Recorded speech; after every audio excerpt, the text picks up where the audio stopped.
Yes, I am back.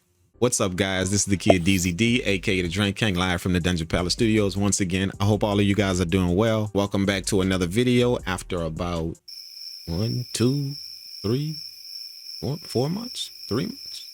It's been a while, but I can't tell you guys how amazing it is to be back with y'all here on YouTube and connecting with all of you guys once again. By the way, thank all you guys for tuning into this video, and I appreciate all of you guys out there that have been here supporting what we do here, and also you newcomers that have been here for a short period of time. Thank y'all so much for pulling up, and I can't wait to get started moving forward with you guys in the music production tips that we have coming here. So lock in, make sure you guys hit that subscribe button and also hit that bell notification, that way you don't miss out on the future upcoming things that's going to be happening right here on the YouTube channel.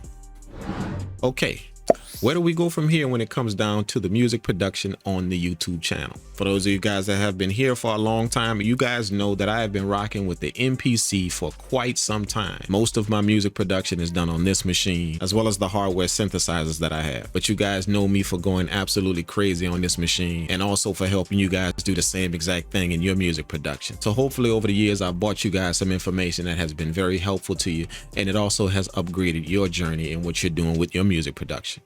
If you guys have been watching my recent live streams, that's right here on the YouTube channel, and also watching the live streams that I have on IG as well, on those live streams you guys have saw something different. I've recently picked up the Ableton Live software, and I've started to get very familiar with a lot of things that Ableton has to offer. They've come a long way since I used it back in the day, and the updates that they've made to it over the years, I can actually say it's been amazing to learn more about those things, and also just to expand my knowledge on a different DAW altogether.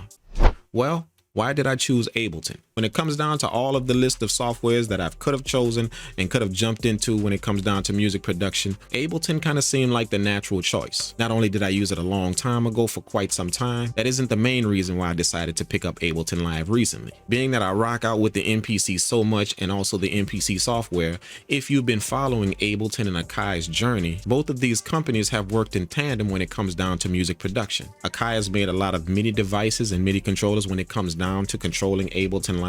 One that comes to mind is, I believe, the APC, which is a controller made by Akai that helps you control Ableton Live and helps you operate the features in it. And also when it comes down to the actual MPC itself, you guys may be aware that the MPC provides something called Ableton Link, to where you can now use the Ableton DAW right here on the MPC and have a link between the two that brings both of those experiences right to your MPC. So being that those two companies have done so much and making sure that the products are something that we can use and enjoy, I figured it would be a good choice to take in the actual Ableton Live DAW. How have I been doing so far?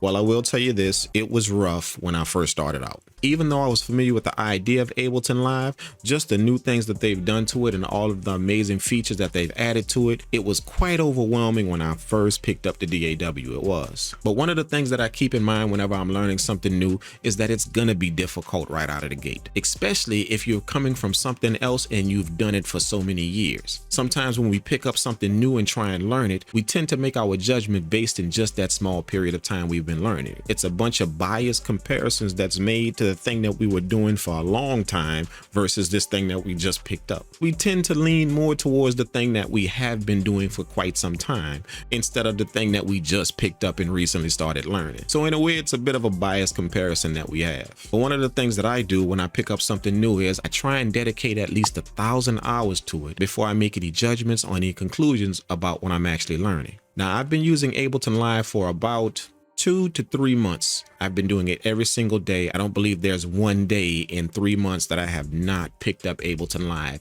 and made at least 2 to 3 beats in it. Again, I do have a few live streams that are on YouTube right now. You guys can check out a bit of the time that I've put into Ableton Live and just working with it and understand more and more about it. But the real magic happened when the screens were off, there were no cameras, no videos being made, and I just locked in and focused on dedicating my time to learning a few things in the software. Fortunately, as with everything else, there are a lot of videos on YouTube where you can learn a lot about Ableton Live. Now, to be honest, I'll check out a few of those videos when I want to learn something specific or some type of feature, but to understand a certain feel of the DAW and to get some in-depth ways that I can work in it and what I can do with it, I ended up reaching out to a few people and having them live face-to-face with me on screen. That way way that I can kind of go through a few things with him and just ask him specific questions that I wanted to know about it and the way I wanted to work with it. There's also some helpful people in my Discord community that use Ableton Live, and even the ones that don't, they helped out a lot with this transition and what I'm doing with it now. Shout out to the SFG producer community. I appreciate y'all help. After putting well over 1,000 hours in Ableton Live, actually a little bit over 1,200. He did it. I did it. He did it.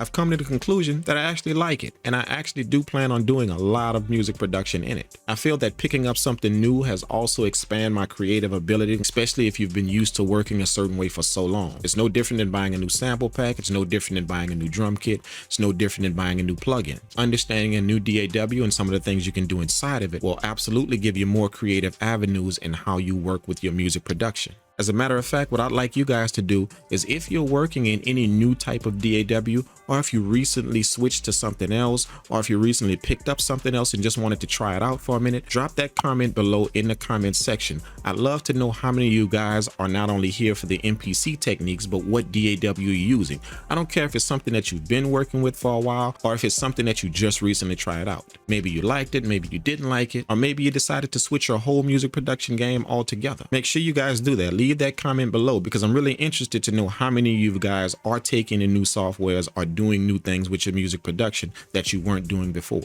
Even if it's any type of hardware that you guys are working with, something new that you've purchased or something new that you want to try, leave that comment below as well. I actually have my 3 hardware synthesizers in the back. I kind of work in a bit of a hybrid setup when it comes down to music production. I tend to use my synthesizers for more creating sample packs and doing a lot of sound designing and making sure that I have some sounds that when I get to my music production, I can use those as samples, one-shots, all of that good stuff like that to create my beats. But again, do me that big favor and drop that comment below. Let me know what you guys are using, what you guys plan on using, or if you guys have any ideas about something that I should actually go try as well.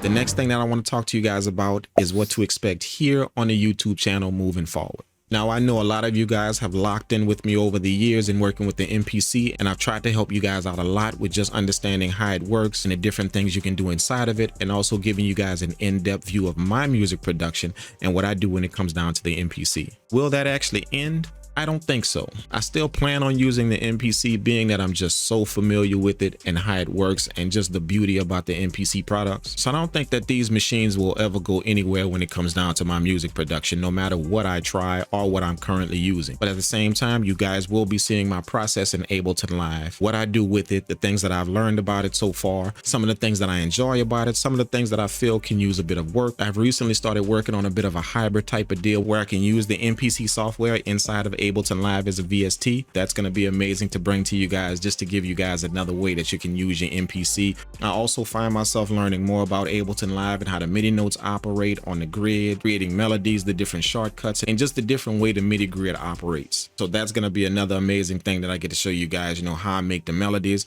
what I do to them, the different things that I can do in Ableton Live with them. But the beauty about it all is I'm going to try and do it the same way that I brought the MPC techniques to you guys. If you guys have been watching this channel for a while, it's a lot of you guys that don't even use the MPC or the MPC software, but they still have subscribed to the channel simply because of the different techniques that I try and show you guys and how it can be applied to anything that you're using. So don't worry, all my MPC users out there, just because you see a different DAW, the things that I'm going to try and show you inside of Ableton Live not only will apply to Ableton Live itself, but I will absolutely try and make the connection. That way you guys can apply it to any software you're using or anything you're doing in your music production.